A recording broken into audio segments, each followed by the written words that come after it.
জীবনে না পাওয়ার কষ্ট কেমন করে হালকা করতে পারি, কেমন করে এটাকে ছোট করতে পারি, কষ্টের লেভেলটা কেমন করে কমাতে পারি, এটা জানার দরকার আছে না নাই?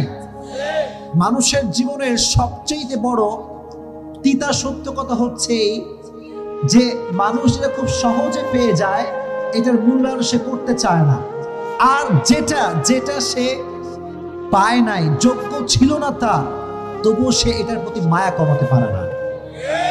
এটা মানুষের জীবনের সবচেয়ে বড় তিতা সত্য কথা।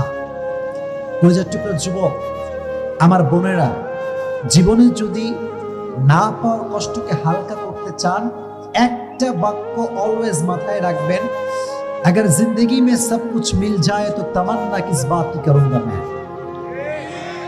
জীবনে যদি সব কিছুই পেয়ে যাই তাহলে আশা বলতে তো কিছু থাকবে না। জীবনে বাঁচতে হলে একটা আশার দরকার আছে না নাই? জীবনে থাকার জন্য, বেঁচে থাকার জন্য প্রত্যেকটা ধাপে ধাপে রবের উপরে একটা ভরসার দরকার আছে না নাই?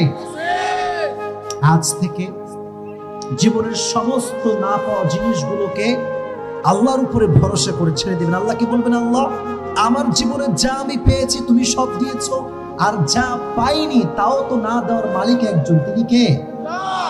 এই পৃথিবীতে হাজারো মানুষের আপন মানুষ হারিয়ে গিয়েছে, হাজারো মানুষের প্রিয় মানুষ হারিয়ে গিয়েছে, প্রিয় জিনিস হারিয়ে গিয়েছে, আর ইতিহাসের এই সব মানুষগুলো একটা বাক্য বলেই নিজেকে প্রশান্ত রেখেছে।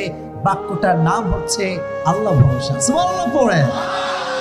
আচ্ছা বলেন, সব বিষয়ে একটা বাক্য বলবো, আল্লাহ ভরসা। বলেন না আল্লাহ ভরসা। এই কথা যে বারবার বলতে পারবে যে আল্লাহ ভরসা, আল্লাহ ভরসা, আল্লাহ বলে, বান্দা তুই যদি বলতে পারিস, ওয়া মান ইয়াতাওয়াক্কাল আলাল্লাহি ফাহুয়া হাসবুহ, whoever trusts in Allah, Allah is sufficient for him। যে ব্যক্তি আল্লাহর উপরে ভরসা করে, আল্লাহ একাই তার জন্য যথেষ্ট হয়ে যায়। এজন্য আজ থেকে জীবনে না পাওয়া জিনিসটা কোনো টেনশন নাই, কোনো হতাশা নাই, কোনো অভিযোগ নাই, কোনো ছেঁকা খেয়ে বেকা হওয়া যাবে না। ঠিক কিনা বলে?